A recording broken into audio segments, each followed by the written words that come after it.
Todos creyeron que era el final de este hombre llamado Jesús. Incluso sus propios seguidores. Verlo clavado en una cruz después de ser golpeado, azotado con látigos y siendo el hazmerreír de quienes pedían su muerte, era inevitable pensar que todo estaba perdido. Pero 3 días después, ocurriría un evento que partiría la historia del mundo en un antes y un después. Era el 15 del mes de Nisan en el calendario judío y por ahora Jesús sigue clavado en la cruz, esperando el momento de su muerte y mirando cómo muchas personas lo condenaban injustamente. Pero nada de esto le sorprendía, ya que todo era un plan de él y su padre para poder salvar a toda la humanidad y redimirlos de sus pecados. Por ahora nadie entiende cómo es que este hombre, después de haber hecho milagros como devolver la vista a los ciegos, sanar los paralíticos, resucitar a un muerto, incluso caminar por las aguas y detener la tormenta. Todas estas señales indicaban que era el enviado de Dios. Pero ¿por qué el enviado de Dios iba a morir crucificado? Era un enigma que sus discípulos no habían podido responder, a pesar de que Jesús se los había dicho en varias oportunidades. Pero ¿quiénes exactamente fueron las personas que lo condenaron y lo llevaron a la cruz? Para eso necesitamos regresar 2 días antes de la Pascua judía. El día 13 los principales sacerdotes, los escribas y los ancianos del pueblo se reunieron en el patio del sumo sacerdote llamado Caifás, con el fin de crear un plan para capturar a Jesús y plantarle evidencia que permitiera su arresto. Este grupo de personas fueron los responsables de llevar a Jesús a la cruz. El argumento fue que Jesús anunciaba que era el enviado de Dios y el Mesías. Y a pesar de que mostró muchas señales contundentes, no le creyeron. Según ellos, Jesús había blasfemado y merecía la muerte. Así que el siguiente día pusieron en marcha el plan. Pero iba a ser una tarea cuesta arriba, ya que cada vez que Jesús salía a la luz pública, miles de personas solían seguirlo. Afortunadamente para ellos, encontraron un traidor dentro de su círculo más cercano, el cual era un hombre ambicioso que amaba el dinero y ofreció voluntariamente entregar a Jesús por 30 monedas de plata. Su nombre era Judas. Por otro lado, Jesús decide realizar una última cena junto a sus discípulos en casa de un hombre cuyo nombre no es revelado. Cuando llegó la noche se sentó a la mesa junto a los 12 y mientras comían declaró que uno de ellos lo iba a entregar. Así que todos se pusieron muy tristes y comenzaron a preguntarle uno por uno. Cuando llegó el turno de Judas, Jesús afirma que es él y le pide que se apure a entregarlo para cumplir con el destino de ambos. Así que Judas se levanta y se marcha del lugar, pero todavía nadie lograba entender nada. Después de cantar el himno, salieron al monte de los olivos y nuevamente Jesús anuncia que será entregado y que todos se escandalizarán de él. Uno de los 12, llamado Pedro, le dice que él nunca se escandalizará de él. Jesús le contesta: antes de que cante el gallo, me habrás negado 3 veces. Pedro recalca y le dice que aunque le sea necesario morir, no se iba a separar de su Señor. Lo mismo dijeron el resto de los discípulos. Ahora Jesús se retira a un monte llamado Getsemaní.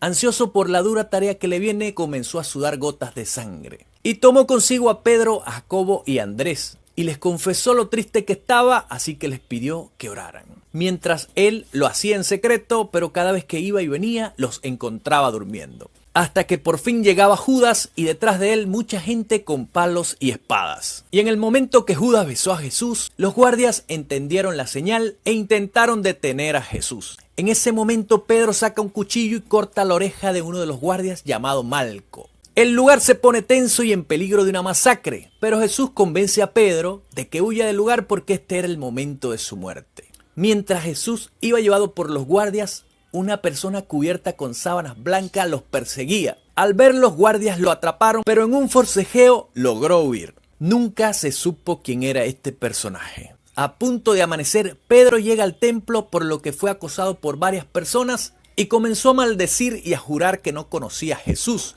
repitiendo esto en 3 ocasiones y luego cantó el gallo. Pedro se acordó de las palabras que Jesús le había dicho y comenzó a llorar desconsoladamente. Dentro del templo golpeaban a Jesús, lo escupían, lo injuriaban, pero ellos no podían matarlo sin permiso de los romanos. Así que decidieron llevarlo a Poncio Pilato, un gobernador romano en Israel. Pilato pide a Jesús que se defienda de las acusaciones graves que le hacen sus compatriotas, pero Jesús no se defendía. Esto le causó un asombro de tal magnitud que lo convenció de que Jesús era inocente. Incluso la esposa de Pilato le pidió en secreto que lo soltara al confesarle que había tenido varios sueños raros con él. Pilatos insistentemente pidió a Jesús que se defendiera, pero este no lo logró. Y ese fue el momento en el que Pilato iba a ser recordado por lavarse las manos. El día de la Pascua los romanos soltaban un preso como regalo a los judíos. Pilato inmediatamente mandó a sacar a uno de los presos llamado Barrabás y lo puso junto a Jesús. Pidió al pueblo que eligiera a cuál de los dos soltaba. Y por elección mayoritaria soltaron a Barrabás. Todavía Pilato no sabía qué hacer con Jesús y repitió la dosis de democracia para quienes pidieron su muerte. Y sin dudar pidieron crucificarlo. Después de azotar a Jesús le pusieron un vestido púrpura y una corona de espinas. Y en forma de burla le decían Salve Rey. Así comenzaría el Calvario con una cruz encima, agotado y adolorido.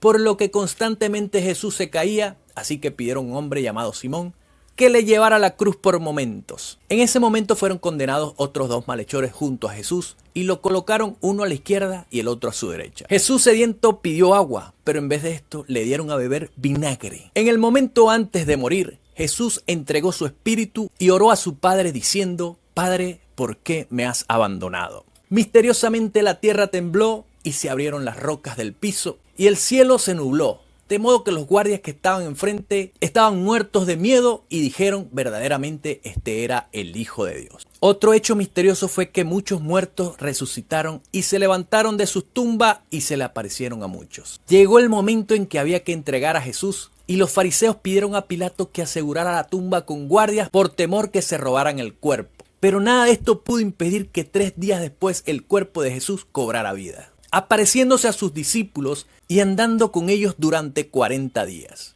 Antes de ascender al cielo, Jesús nuevamente prometió volver y llevar consigo a sus seguidores para tenerlos con él por toda la eternidad. Esto ha sido la esperanza de miles de millones de personas que han puesto y siguen poniendo su fe en Jesús, que han aceptado el sacrificio de su muerte y resurrección por los pecados. Jesús dijo: yo soy el camino, la verdad y la vida. Si quieres vida, tienes que seguir a Jesús. Si amas a Jesús, te pido que compartas esta historia.